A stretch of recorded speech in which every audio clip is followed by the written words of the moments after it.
He climbed the mountain to save his sister's soul. But the higher he went, the more the devil tried to turn him back.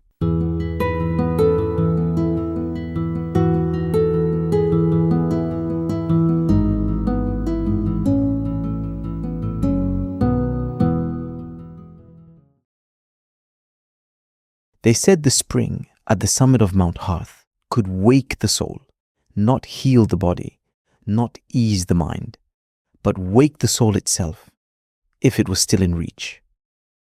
Solin's sister Lara had fallen into a silent sleep. Not death, not illness, something worse. Her breath was steady. Her eyes sometimes flickered open. But she was gone.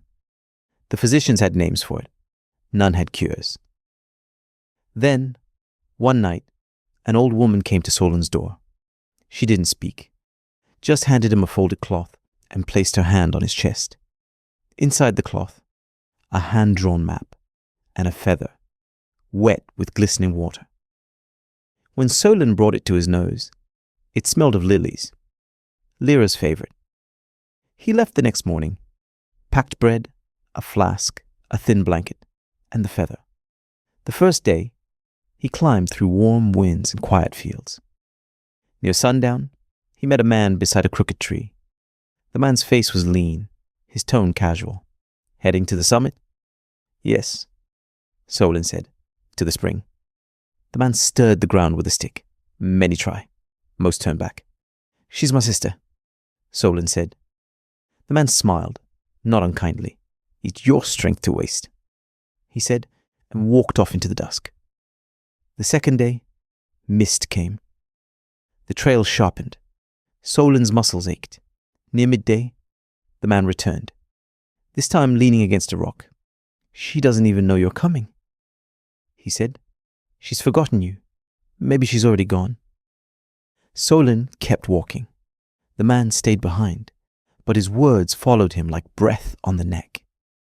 That night, rain soaked Solin's bread and chilled his bones. He took out the feather. It was dry now, faint. Had he imagined the scent? But the next morning, caught in the limbs of a dead tree, he found another. This one fresh, wet, still smelling of lilies. The days pressed on. The voice returned in flesh and smoke. You don't climb for her, the man whispered once. You climb to prove you're not worthless. Another time, she'll only slip away again. Better to remember her like this. Solin clenched his jaw. He kept walking. Then, finally, he reached it. The clouds opened like curtains. A pool shimmered in the white stone. Water, glowing like starlight beneath the surface. Solin fell to his knees, dipped his pouch. And when he sealed it shut, a great stillness washed over him. He had it. But the journey wasn't over. 3 days down the mountain. The first night, he passed the crooked tree again. The man was waiting, sitting calmly, hands folded, as if greeting an old friend. Well, he said, smiling, you found your miracle. But what if it's not enough? What if she doesn't wake? Solin paused. He looked the man in the eye and said, Then I'll hold her hand, and I'll sing her songs, and I'll climb again if I must. He turned to walk. Wait! The man called after him. Don't you want to know who I am? I don't care. Solin said, You're not coming with me. The next day, near the base of the trail, the man appeared once more, this time as a weary traveler limping. Your path was hard, he said, but what comes next may be worse. What if she wakes and forgets you? Solin didn't slow his pace. You've already lost, he said. You just haven't accepted it yet. The man's face twisted. For the first time, he looked uncertain, and then, like breath vanishing in winter air, he was gone. Solin reached home on the 7th day.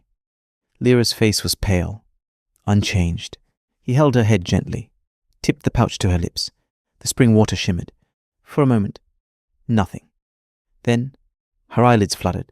Her hand gripped his wrist, and a single word escaped her. Solin. He wept, not from exhaustion, but from something deeper. Victory, hard won, and peace, long awaited,